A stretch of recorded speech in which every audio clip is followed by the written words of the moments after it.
एक गांव में देव शर्मा नामक ब्राह्मण अपनी पत्नी के साथ रहता था। उसके घर के आंगन में एक नेवली भी रहा करती थी। देव शर्मा की पत्नी गर्भवती थी। जिस दिन उसने पुत्र को जन्म दिया उस दिन नेवली ने भी एक नेवली को जन्म दिया। नेवली को जन्म देने के उपरांत नेवली चल बसी। ब्राह्मण की पत्नी स्वभाव से दयालु थी। नवजात नवेली के प्रति उसके हृदय में प्रेम भाव उमड़ पड़ा और वह अपने पुत्र के सम्मान में उसका भी पालन पोषण करने लगी। नेवला भी ब्राह्मण के परिवार से अच्छी तरह घुल मिल गया। वह सदा उनके पुत्र के साथ खेला करता। दोनों में अच्छी मित्रता हो गई। ब्राह्मण और उसकी पत्नी को नेवली और अपने पुत्र की मित्रता से में कोई आपत्ति नहीं थी। दोनों का प्रेम देख वह प्रसन्न थे, किंतु ब्राह्मणी का हृदय यदा कदा चिंतित हो उठता और वह सोच उठती कि पशु बुद्धि के कारण कभी नेवली ने उसके पुत्र को कुछ अनिष्ट कर दिया तो यह शंका धीरे धीरे उसके मन में घर करती गई। उधर ब्राह्मण का विश्वास था कि पशुओं में भी प्रेम भाव की समझ होती है और नेवला अभी उसके पुत्र को अनिष्ट नहीं पहुंचाएगा। एक दिन ब्राह्मणी अपने पुत्र को एक वृक्ष की छांव में सुलाकर नदी में पानी भरने चली गई।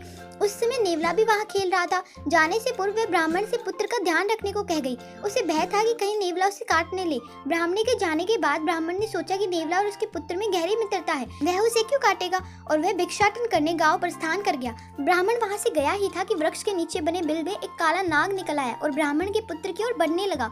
पास ही खेल रहे नेवले की दृष्टि जब काले नाग पर पड़ी तो वह उस पर टूट पड़ा और मार डाला। काले नाग को मारने के उपरांत वह घर से बाहर निकला तो पानी भरकर वापस आते ब्राह्मणी की दृष्टि उस पर पड़ी। नेवले के मुंह में खून लगा हुआ था, जिसे देख ब्राह्मणी घबरा गई। उसने सोचा कि नेवला उसके पुत्र का वध करके आ रहा है। क्रोधवश अपने सिर पर उठाए घड़े को उसने नेवले पर पटक दिया और नेवला वहीं पे मर गया। भागती हुई ब्राह्मणी जब अपने पुत्र के पास पहुंची तो उसे वृक्ष की छांव में शांति से सोता हुआ पाया। पास ही काले नाग का शत विशत शरीर पड़ा हुआ था। उसे समझते देर न लगी कि उसके पुत्र की रक्षा के लिए नेवले ने काले नाग को मारा है। वह दुख और पछतावे में अपना सर पीटने लगी। तभी ब्राह्मण भिक्षाटन वापस लौटा। ब्राह्मणी ने उसे नेवले के बारे में पूरी बात बताकर कोसने